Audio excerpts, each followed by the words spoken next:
चलिए सावन के महीना आवता ताई एगो बड़ी सुंदर कजरी के भाव लागता। वाह वाह वाह। भोले बाबा के दरबार में चले के हाजिरी लगावे के बा। हाँ आ बड़ा सुंदर ये गीत के भाव बा। कैसे कैसे हर काले के शिव के मनाई हो शिव मानत नहीं।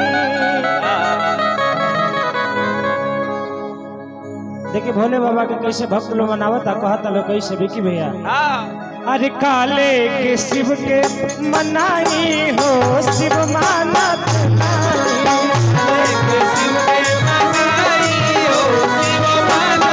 काले के शिव के मनाई हो शिव मानत के शिव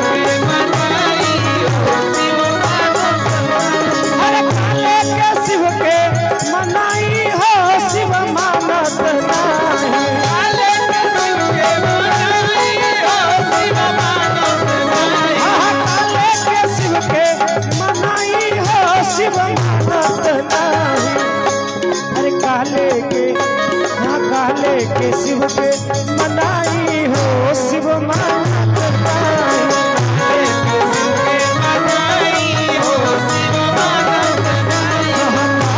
के शिव के मनाई हो शिव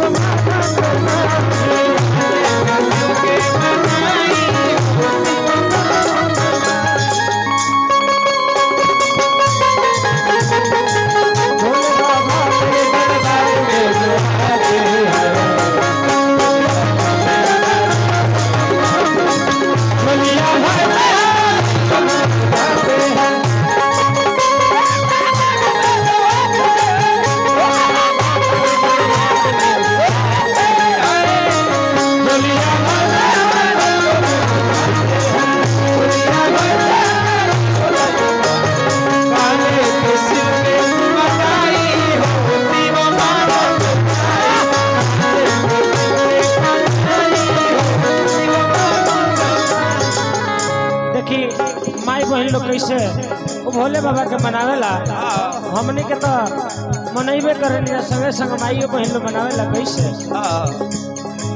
पूरी मिठाई शिव के मन ही ना भावे शिव के मन ही ना भावे पूरी मिठाई शिव के मन ही ना भावे शिव के मन ही ना भावे। यही सावन में हमारा विवेक बाबू का मल्लिकाइनो मनावत तरी। वो तो रोज पूजा करता रही शिव जी के ज्यादा। कैसे कहत तरी अरे तू तही मारैया कहा पाई हो शिव मानत नहीं तही मारैया कहा पाई हो शिव मानत नहीं भंगिया के गोला कहा पाई हो शिव मानत नहीं। अरे काले के हाँ काले के शिव के मनाई हो शिव मानत नहीं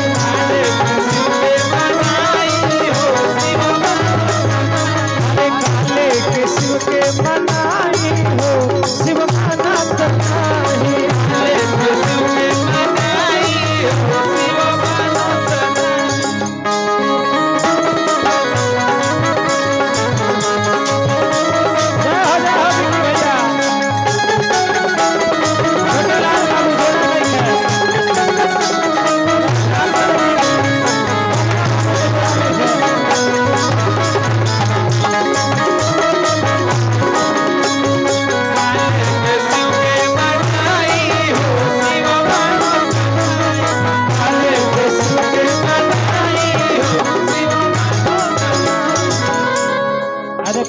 हमारा चाचा भी आयल बड़े आज राम सिंह चाचा रिकॉर्डिंग के सुने खातिर अंकित बाबू आयल बड़े।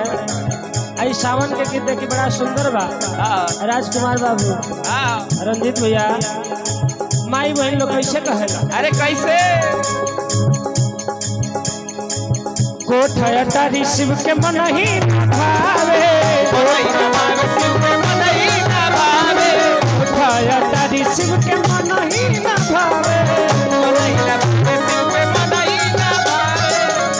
विवेक हुआ। अरे तू तो ही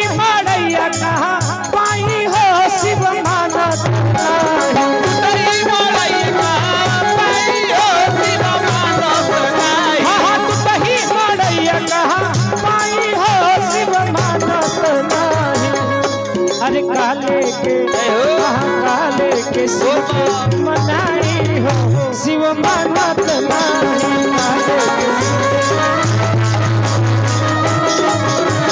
काले के शिव के मनाई हो शिव मानत नाही